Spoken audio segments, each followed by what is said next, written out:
네, 이어서 중동 사태 자세히 살펴보겠습니다. 남성욱 숙명여대 석좌 교수, 성일광 서강대 유로메나 연구소 교수 나오셨습니다. 안녕하십니까? 안녕하십니까.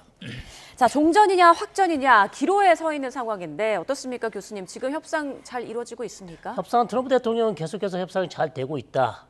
뭐 큰 진전이 있다. 근데 또 한편으로는 뭐 합의가 안 될 수도 있다. 자, 왔다 갔다 지금 오락가락 하고 있는 상황이고요. 물 밑에선 저는 파키스탄을 통해서 메시지 정도는 충분히 전달한다고 봅니다. 예. 그런데 의미 있는 협상이 되고 있는가? 왜냐하면 아무리 생각해도 그런 것 같지는 않아요. 왜냐하면 이란 쪽에서 아무런 메시지가 없습니다. 그리고 협상이 되고 있다는 메시지가 없고 오히려 부인하는 얘기만 계속 나오고 있기 때문에 의미 있는 협상은 아직 이루어지고 있지 않다고 봐야 될 것 같고요. 메시지는 계속 전달하고 있다. 그러나 아직 일주일 정도 남았다는 얘기죠. 예. 그렇기 때문에 조금 더 지켜봐야겠지만 협상 성공 가능성은 저는 그렇게 높아 보이지 않는다. 이렇게 보고 있습니다. 네, 백악관은 전쟁이 4주에서 6주 소요될 것이라는 그 시간표는 여전히 유효하다라고 밝혔는데 이 계획대로라면 적어도 다음 주 중에는 전쟁을 끝내겠다라는 얘기거든요. 이게 가능할 거라고 예상하십니까? 그렇지는 않을 것으로 봅니다. 예. 협상도 전쟁의 일환이거든요. 협상 얘기가 나온다고 해서 그것이 전쟁이 끝나는 시나리오는 전혀 아니고요. 예. 결국은 트럼프 대통령의 발언은 사실과 진실을 조금 구분할 필요가 있습니다. 15개의 요구안을 이란이 받아들였다고 얘기를 했는데 사실은 지난 주말에 저희가 기대를 걸었던 게 이슬라마바드에서 갈리파프 등 제이드 벤스 부통령 등 양측의 실세들이 나와서 협상을 하는 것으로 예상을 했는데 예. 미국 관계자는 아마 이슬라마바드에 있었지만 이란 관계자들은 협상장에 나타나지 않은 것으로 알려지고 있습니다. 그렇기 때문에 15개의 요구안이 수용됐다라는 것은 사실과 조금 거리가 있고요. 오히려 이란이 9개의 또 요구안을 다시 또 역제안했다는 얘기가 나오고 있습니다. 그렇기 때문에 지금 백악관에서 4 내지 6주를 얘기한다라는 것은 협상이 역시 진통의 연속이 될 수밖에 없고 양측의 괴리가 너무 크거든요. 사실 15개 트럼프 대통령의 요구안을 수용하면 트럼프 대통령의 요구대로 이란이 백기투항하는 거나 마찬가지거든요. 예. 반대로 또 이란의 9개 제안을 미국이 받아들여준다면 그건 또 미국이 패전 국가가 되는 시나리오이기 때문에 이 간극을 좁히는 데는 상당한 시간이 소요될 수밖에 없고 4월 9일이라는 시한을 정했지만 4월 뭐 벚꽃이 다 피고 지고 오히려 다른 또 봄꽃이 피는 시간까지 예상을 하지 않을 수 없는 상황입니다. 네, 이란 측은 계속 협상은 위장이다라고 지금 주장하고 있는 상황인데 트럼프 대통령 협상을 이야기하면서도 SNS에 또 공격적인 말을 계속 이어가고 있습니다. 만에 하나 협상이 성사되지 않으면 하르그 섬과 발전소를 폭파하겠다, 파괴하겠다. 협상의 키는 미국이 계속 잡고 가겠다는 의지로도 보이네요. 그렇습니다. 최대 압박을 다시 한번 하는 것이고요. 결국 트럼프 대통령도 이제는 아마도 협상이 안 됐을 경우 어떻게 해야 될 것인가 이 부분에 대해서 생각을 하는 것 같고 어저께 나온 트럼프 대통령의 발언 중에서 이제 그 전까지는 계속해서 잘 되고 있다. 예. 잘 될 것이다만 얘기를 했었는데 안 될 가능성이 있다는 얘기를 처음 했던 것 같아요. 자, 그렇기 때문에 트럼프 대통령 본인도 지금 협상이 잘 안 되고 있음을 잘 인지하고 있는 것 같고요. 안 됐을 경우 그럼 우리가 어떻게 할 것인가 그 부분을 통해서 다시 한번 마지막으로 이란에게 최대 압박을 하는 것 같습니다. 그래서 예고한 것처럼 우리가 이란의 에너지 시설 이제는 뭐 발전소를 공격한다고 했지만 다른 에너지 시설도 다 공격할 수 있다. 그러니까 빨리 협상 테이블로 나와서 우리가 얘기하는 것에 대해서 입장을 밝혀라. 라는 어떤 최후 통첩의 성격이 있지 않나 그렇게 보고 있습니다. 네, 트럼프 대통령이 유예를 둔 시한 4월 6일 이제 일주일 정도밖에 남지 않았습니다. 자, 유예를 그 안에 또 할 것인가 아니면 정말 협상이 안 이루어지면 말대로 공격을 할 것인가 어떻게 예상하세요? 48시간 등 숫자가 여러 차례 나와서 뭐 다 기억하기도 어려울 정도고요. 뭐 역시 또 새로운 숫자가 나올 수밖에 없는 상황입니다. 이게 역대 전쟁에서 종전이나 휴전으로 가는 양상을 저희가 분석해 보면 무력 공격이 소강 상태에 일단 들어가야 됩니다. 그런데 지금 뭐 미국은 지상군 파견, 그래서 트럼프 대통령 하르그섬 점령, 발전소 파괴 등 강력한 용어를 쓰고 있고 역시 이란 역시 물러서지 않고 있는 상황에서 종전이나 휴전 협상은 그거는 기만전술이라는 이란 정부의 표현이 결코 틀리지 않다고 보고요. 그래서 좀 더 양측이 소모전이 나고 지금 급속도로 늘어나고 있는 게 전쟁 비용이거든요. 예. 이 돈 문제에 관해서 미국도 의회에 300조 원의 추가 경정 예산안을 요구할 정도입니다. 지금 뭐 들어간 비용이 70조 원 이상이라고 그래서 우리나라 국방 예산 1년치가 지금 다 쏟아붓고 있는 뭐 하루에 3, 4조 원 돈이 가볍게 지금 붓고 있기 때문에 이런 소모전이라는 표현이 조금 애매하긴 한데 예. 바닥이 나야지 양측이 마지못해 사실은 뭐 휴전을 원해하기보다 상대를 제압하고 싶죠. 그런데 그게 현실적으로 어렵기 때문에 어느 정도 마지못해 협상장에 앉고 또 마지못해 조인하는 것이 완전 1차 대전, 2차 대전처럼 한쪽이 승전, 한쪽이 패전하지 형태가 아니면 네. 저희가 6.25 전쟁에서 휴전협정을 한번 해보지 않았습니까? 2년 동안 끌다가 마지못해 결국은 휴전협정에 조인이 됐거든요. 그렇기 때문에 진통은 뭐 상당 기간 계속될 것으로 보입니다. 네, 이런 전쟁의 여파가 좀 길게 이어질 것을 전망하셨는데 월스트리트 저널 보도에 따르면요, 트럼프 대통령이 이란의 우라늄을 탈취하기 위한 군사 작전을 검토한다라는 내용이 또 보도가 됐습니다. 농축 우라늄을 확보한다면 뭐 전쟁 명분도 뭐 걷게 되는 거고, 그리고 뭐 조기 종전, 그러니까 자체 종전을 할 수 있는 하나의 계기가 될 수도 있는 건데, 네. 과연 작전 수행이 순조로울 것이냐, 가능할 것이냐, 이 부분에 대해서는 계속 의문이 나오는 것 같아요. 그렇습니다. 작전은 쉽지 않겠죠. 예. 뭐 이것이 이제 이란 본토 영토를 들어가는 거기 때문에 상당히 위험한 작전일 수 있고, 미국에서는 계속해서 이 얘기를 왜 하냐면 이스라엘 쪽도 마찬가지입니다. 이 전쟁의 목적이 사실은 이란의 핵무기 개발 가능성을 완전히 제거하는 것인데, 예.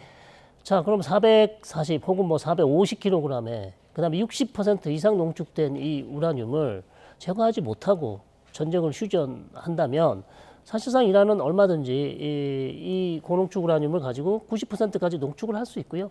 자, 그렇다면 핵무기를 만들 수 있는 물질을 이미 가지게 된다는 말이죠. 그렇다면 트럼프 대통령이 약속했던 이란이 핵무기를 가지지 못하도록 확실히 제거하겠다라는 전쟁 목표는 더 이상 달성하지 못하게 되는 것이죠. 그렇다면 그렇기 때문에 지금 미국과 이스라엘이 계속해서 뭐 호르무즈 해협도 중요하지만 450kg의 고농축 우라늄을 어떻게 할 것인가.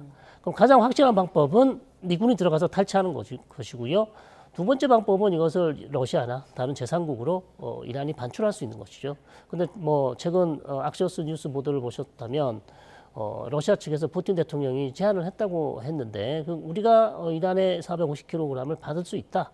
그렇게 했는데 뭐 트럼프 대통령은 일단 그걸 거부했다는 보도도 있었어요. 네. 자, 그렇다면 지금 트럼프 대통령이 원하는 건 확실히 미군이 가져오는 그런 방식을 원할 텐데 작전은 매우 어려워 보이고 매우 위험해 보입니다. 네, 이런 가운데 이란 쪽 언론에서는요, 이란이 핵 확산 금지 조약, 그러니까 NPT 탈퇴 카드를 검토하고 있다라는 내용도 전해졌습니다. 그런데 이게 핵무기 개발에 나서겠다라는 의미는 아니라고 하던데 어떻게 이해하면 될까요? 네, 요거를 이해하기 위해서는 북한 모델을 저희가 분석할 필요가 있습니다. 이 NPT 핵 비확산 조약은 IAEA 국제 원자력 기구가 전 세계의 비핵을 막기 위해서, 비핵을 이루기 위해서 만든 조약인데 한 번 가입이 되면 영원히 그 리스트에서 지워지지 않습니다.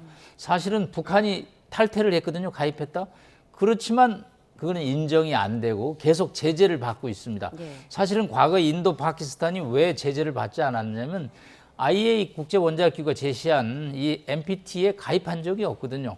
자, 지금 이란 입장에서는 2016년에 이란 핵 합의를 트럼프 대통령이 뒤집어 엎었기 때문에 여기 남아서 IAEA의 사찰, 그 오스트리아 비엔에 있는 사찰단들이 매년 와서 시설들을 점검하거든요.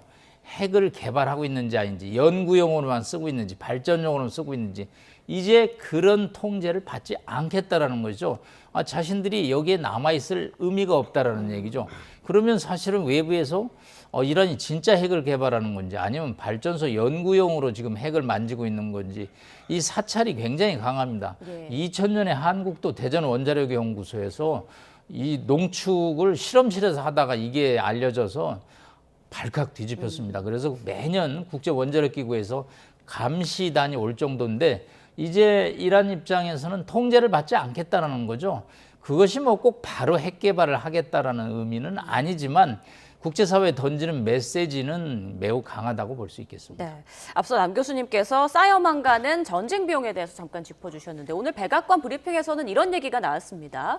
아랍 국가들의 대이란 전쟁 비용을 부담하게 하는데 트럼프 대통령이 꽤 관심이 있을 것이다. 네. 과거 걸프전 때 사례가 있었더라고요. 그렇습니다. 지금 트럼프 대통령이 사실 전비 내용을 걸프 국가들에게 요구할 수 있다라는 내용은 사실 SNS에서 이미 뭐 지난주에도 그런 얘기들이 많이 돌았어요. 예. 그래서 이게 진짜일까 우리가 지금 진위 파악을 하지 못했는데 오늘 드디어 이제 보도가 나왔는데요. 걸프전 전쟁 비용이 610억 달러라고 한다면 그중에 동맹국에게 미국이 요청한 게 거의 540억 달러. 거의 88% 정도를 요구했다고 합니다. 예. 그러니까 지금도 트럼프 대통령이 이 전쟁이 언제 끝날지 모르지만 천문학적인 전쟁 비용을 걸프국에게 요구할 가능성도 충분히 있다. 그렇게 보입니다. 지금. 걸프전 때 보니까 네. 뭐 독일, 일본 등도 비용을 부담했던데 혹시 네. 우리나라에도 요구할 가능성도 있을까요? 우리도 걸프전 때 비용을 좀 냈던 걸로 그렇게 보이기 때문에 글쎄요. 우리가 지금 이 전쟁에 참전하고 있지 않기 때문에 예. 뭐 우리한테 직접적으로 요구할 것 같지는 않은데요.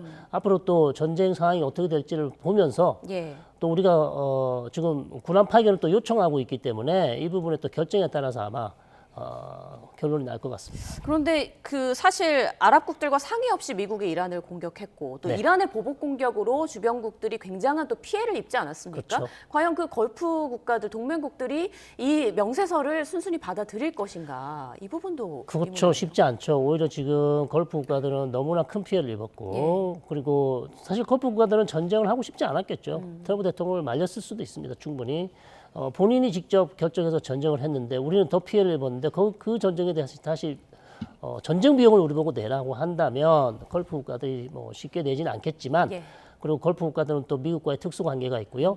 여러 가지 또 경제 관련해서 계속해서 미국의 투자를 받아야 되고 그다음에 AI 협력이라든지 다양한 협력들을 최근 트럼프 대통령이 중동을 방문했을 때 또 체결을 했기 때문에 이런저런 외교 관계, 경제 관계를 생각해서 아마 걸프 국가들도 결정을 내리지 않을까 이렇게 생각이 됩니다. 네, 이번에도 돈과 관련된 얘기인데 이란 의회가 호르무즈 해협 그 통제권을 강화하는 내용을 골자로 한 그 새로운 관리 계획안을 승인했다라는 소식이 전해졌습니다. 이 안에 해협을 통과하는 선박에 통행료를 부과하는 방안이 담겨 있다고 하더라고요. 그럼 앞으로 어떻게 되는 걸까요? 일단 해협은 국제해양법에 의해서 무사통강, 한마디로 뭐 무료 통행을 할 권리가 있습니다.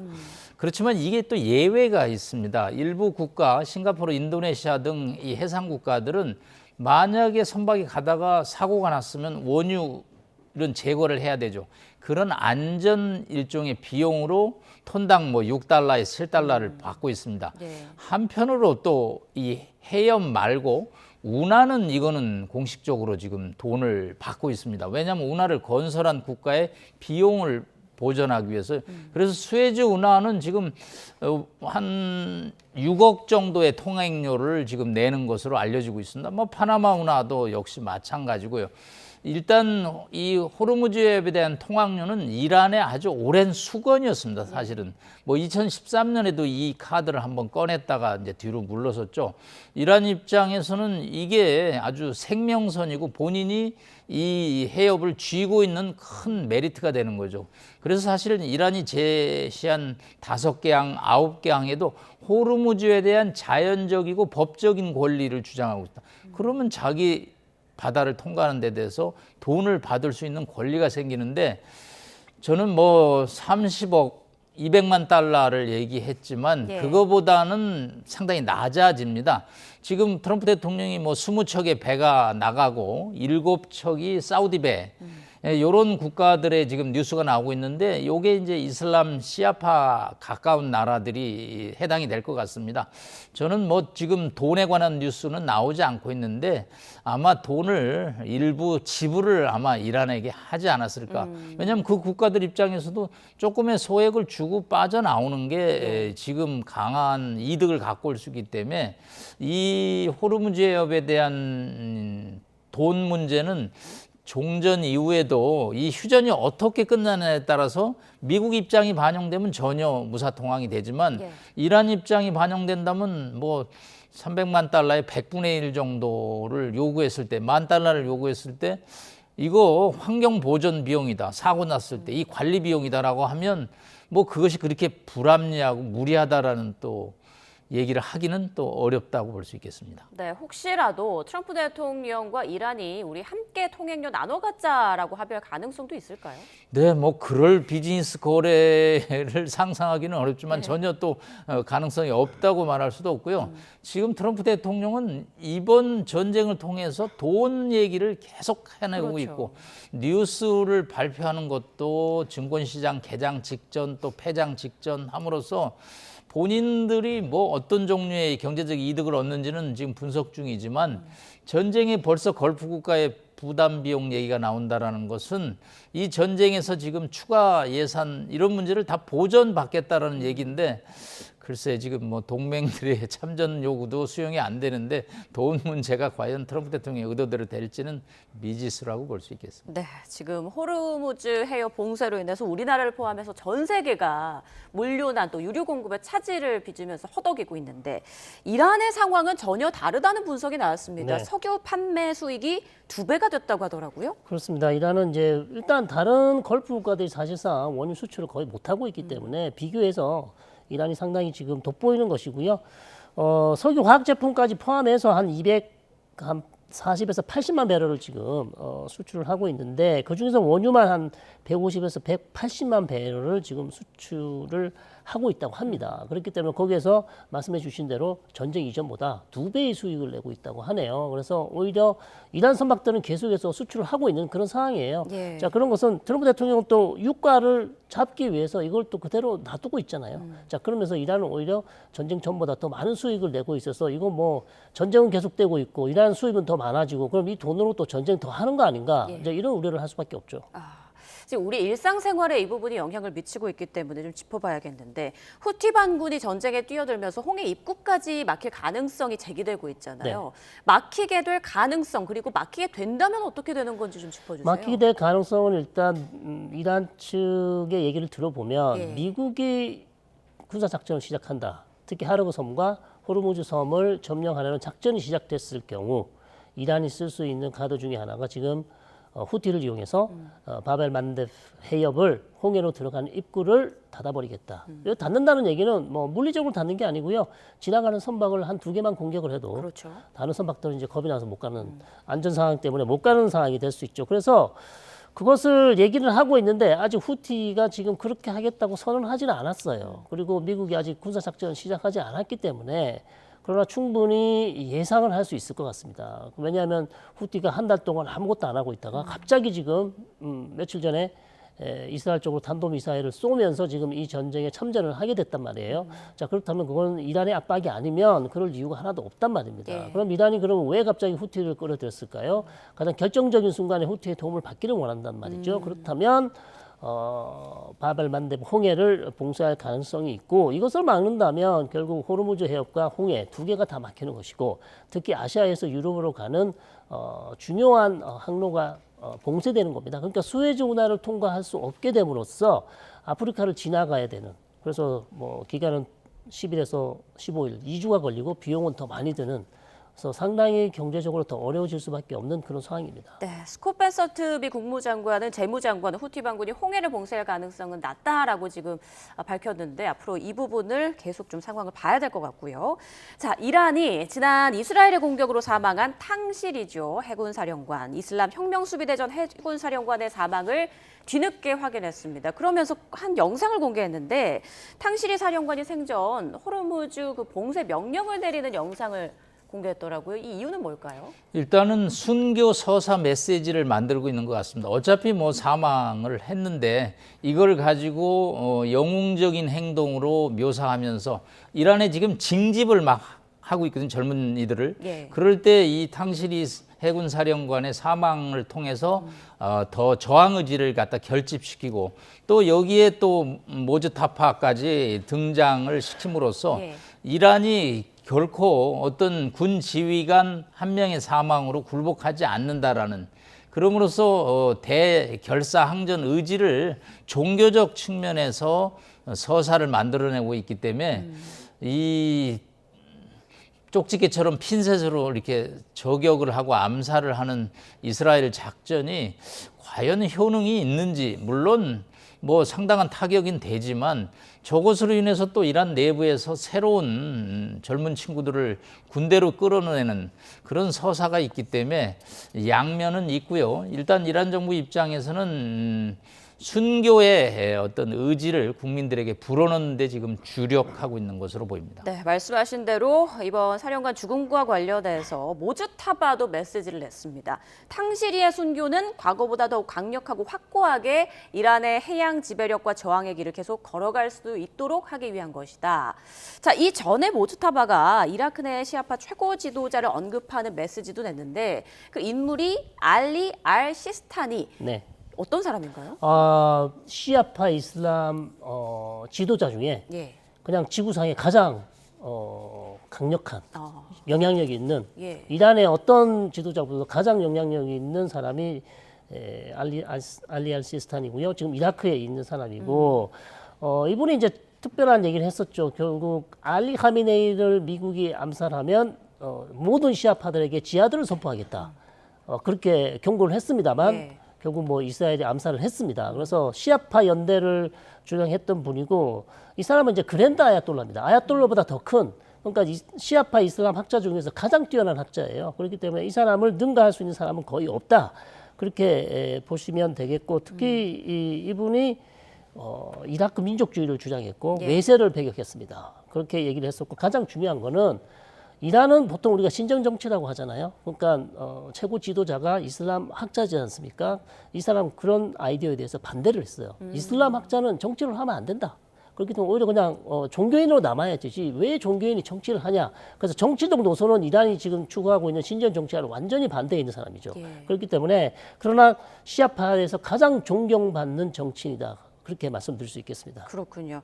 자, 그런데 이번에도 모즈타바가 목소리의 육성 드러내지 않고 서면으로 입장을 냈습니다. 앞서 트럼프 대통령은 모즈타바가 사망했거나 중상을 입었을 가능성이 높다라고 말을 하기도 했는데 이란 내부에서는 어떻게 보고 있는 건가요? 자, 이란 내부에서도 동요는 없지만 예. 뭐 자기들끼리도 도대체 최고 지도자가 살아있긴 하냐. 그런 부분에 대해서 계속 소문이 계속 돌고 있겠죠. 예. 의구심은 계속 커지고 의혹은 계속 증폭되고 있어요. 왜냐하면 메시지가 나오지 않잖아요. 예. 살아있다는 신호가 전혀 없습니다. 왜냐하면 음성 없죠. 그다음에 뭐 사진은 더 없죠. 계속해서 글로만 메시지를 발표하고 있기 때문에 도대체 우리의 최고 지도자는 어디에 있는 것인가. 그렇다면 혹시 전혀 말을 할 수 없는 상황인지 아니면 의사를 표현할 수 없는 상황인데 혁명수비대가 뒤에서 모든 것을 지금 결정하고 있는 것 아닌가 이런 의심을 계속 가질 수밖에 없는 상황이에요. 그렇기 때문에 이 시간은 제 생각에는 아마 이게 계속해서 이런 식으로 갈 가능성이 높습니다. 전쟁 끝날 때까지 이렇게 갈 가능성도 있다 이렇게 보고 있어요. 그런데 모즈타바가 메시지를 내는 주기가 좀 짧아졌어요. 네. 이거는 어떤 신변 이상설을 불식시키려는 걸까요? 그런 걸 쓸 수 있고 예. 또 미국의 공격이 이제 군사 작전이 계속 얘기를 하고 있으니까 이란 국민들의 어떤 결집 그러니까 미국과의 지금 대결에서 우리가 다 하나로 뭉쳐서 하나가 되겠다는 어떤 이란 국민들을 결집하기 위해서 계속 주기를 짧게 하면서 메시지를 낸다. 예. 그렇게 볼 수 있겠죠. 네, 자, 이런 가운데 이스라엘 네타냐후 총리 이란 전쟁의 목표를 절반 이상 달성했다면서도 종전 시점은 미정이다라고 말했습니다. 이 말을 어떻게 받아들이면 될까요? 아직도 공격해야 될 타격 목표가 남아 있다라는 것이죠. 예. 이스라엘이 이번에 이란의 공과대학 시설을 공격을 맞습니다. 했습니다. 공과대학에서 왜 공격했냐 그랬더니 핵시설 연구를 하고 있다라고 그럽니다. 사실은 대학을 공격하는 건 이스라엘도 저는 조금 지나쳤다고 봅니다. 그렇죠. 자, 이에는 눈에는 눈이죠. 이스라엘에 대한 공격 역시 민간 시설로 확대되기 때문에 이란도 혁명수비대 입장에서는 대학에서 1km 이상 벗어나라는 메시지를 발송하고 있고 우크라이나 전쟁에서 보면 사실은 군인 한 명이 사망할 때 민간인 대여섯 명이 사망한다는 통계가 나올 정도입니다. 그만큼 민간인이 이 무방비 상태로 노출이 된다는 거죠. 이제 민간인 시설로 확대가 되기 시작하면 양측의 민간인 피해는 기하급수적으로 증가할 것이고요. 네타냐후 총리가 지금 사실은 전쟁이 없었으면 이미 뭐 권좌에서 내려와야 될 사람인데 부정부패 문제 때문에 전쟁이 계속됨으로써 지금 권좌를 지키고 또 총선도 치르지 않음으로써 이스라엘 내부에서 위상을 지금 확고히 하고 있기 때문에 아마 네타냐후 총리 입장에서는 전쟁의 조기 종전보다는 최대한 이란의 많은 시설을 타격하고 승자의 입장에서 이 전쟁을 끝내야지 본인이 또 승리의 지도자가 됨으로써 앞으로 권력을 더 유지할 수 있을 것 같지 않느냐, 그런 판단을 하기 때문에 4월에 과연 저희가 기대하는 대로 이 종전이 될 것인가에 관해서는 예. 여전히 미지수라고 볼 수 있겠습니다. 네, 오늘 3월의 마지막 날인데 4월에 과연 종전 소식, 협상 소식이 들려올 수 있을지 기대하는 마음으로 좀 기다려보겠습니다. 지금까지 남성욱 숙명여대 석좌교수, 성일광 서강대 유로메나 연구소 교수와 함께했습니다. 고맙습니다.